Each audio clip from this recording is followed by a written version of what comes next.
Thank you. Hello, everyone. My name is Maziar Sharbafi from University of Tehran and TU Darmstadt. I'm working with Andre Seifert. I want to talk about concerted control here. And in the past dynamic working on our past research, we introduced the locomotor subfunction concept, which includes stance, swing, and balance control. And we say that with combination of these locomotor subfunction, we can generate stable gaits. Today, I don't want to talk about this, but I want to talk about how we can synchronize them and coordinate these different players. And the question is, who is this conductor in this orchestra? And yeah, I start with some biological studies for human experiments, which shows that there's a kind of support that there's a good relation between body loading, unloading, or ground reaction force and muscle activation, mainly by Volker Dietz and Dysons, or later positive force feedback from Arthur Prochazka and Hartmut Geyer. They all show that this relation exists, and then maybe the ground reaction force is a good signal to be used for control. They did it for Parkinsonian gait, for walking in water, or there are several studies on this. And we developed this FMCH model. I will explain a bit about that, and then the idea of concerted control. I believe that many of you know the concept of VPP. In VPP, we say that the ground reaction forces go through a point above center of mass. I don't want to explain about that. And then with this model, we can convert the inverted pendulum to the kind of virtual pendulum. And then we found that if you just have a kind of passive spring between upper body and the virtual leg, you can generate similar behavior.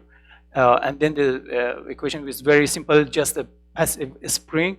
We developed this VPP, and later we found that if you have kind of feedback from leg force to tune this stiffness, then you can approximate VPP very well. Then the control concept is very simple. You just measure the ground reaction force and tune the stiffness. And this is the concept that I want to extend for other joints and for other locomotor subfunctions. This is our implementation on Lopez exoskeleton, and it's a very simple controller. Again, you can see this is very linear relationship. We consider a kind of virtual biarticular actuator. Here we didn't have biarticular actuator. We emulated the biarticular actuator with a combination of hip and knee actuator, and we found that implementing VPP results in about 10% reduction in metabolic cost. And then we, on this robot, it's a kind of hopper robot, we just use the same concept for tuning knee compliance this time. We cannot do that for a human experiment, but in the robot you can see that it is stable, and you can, instead of FMCH, you have FMCK here. And then the next one is the ankle joint. For the ankle joint, it's a bit more complex. It's not just a spring. We consider a spring and damper, and then we develop one equation to generate the ankle torque based on modulating that with the force again.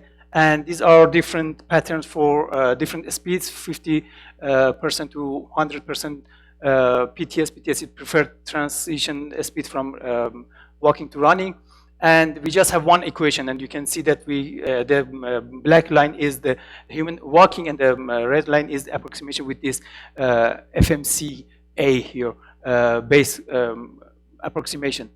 And then we implement that first on the neuromuscular model from Hartmut Geyer. It works. It means that you can walk, and then we implement that on SpringActive prosthetic foot. Here you can see that the guy walks on the instrumented treadmill with the force feedback. We can generate the torque, and then this is the experiment. We did not publish it yet, but what we found is that about the objective function, I can just say that the subject feels good and feels assistance. We measure the metabolic cost, but not, we didn't do that with several subjects. Then for this I cannot say anything, but we can show that there are kind of comparable patterns with the healthy subject. These are just based on very simple control approach using the force feedback. With this, I want to kind of conclude my talk and say that, yeah, with this force feedback, we can synchronize different locomotor sub-functions.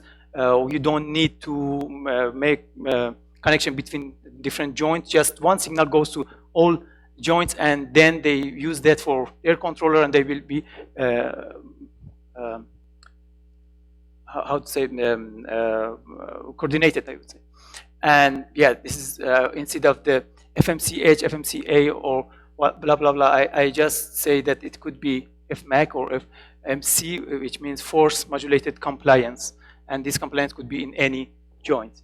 And recently we also developed an exosuit. We are working on implementing this controller on the exosuit for coordinating different locomotor sub-function for assisting human.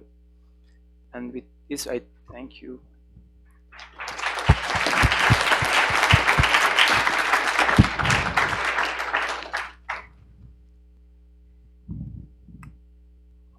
My question is, why virtual pivot point? It seems like as long as you have the ground reaction force directed above the center of mass, there are many ways that might stabilize the system. Is there a particular reason why to use virtual pivot point? Yeah, basically the virtual pivot point was the first idea to develop this force modulated compliant hip. First we wanted to generate the similar patterns, and we found that if in the model a slip with a trunk, you can directly redirect the ground reaction force to go through one point, and then you can find the equation. And then we approximated with very simple equation, which is this equation finally, and we showed that it's about more than 95% accuracy of this approximation. It's not exactly 1 point, but with this model we showed that it can generate this intersection point. But now with other joints, I would say that it's kind of extension of the force modulated compliance control, not just VPP. I have a quick one before we transition. What about unsteady gait? Does this work at all for unsteady gait? For unsteady gait, we just analyze kind of perturbation, but basically this concept is more for steady state gait, and it can handle kind of perturbation, but for example, for ankle strategy, we can use it for different gaits, but for different speeds. But we don't know if it can make this transition from one gait to other gait or rough terrain walking. Yeah, we didn't study it. Okay, let's thank the speaker one more time.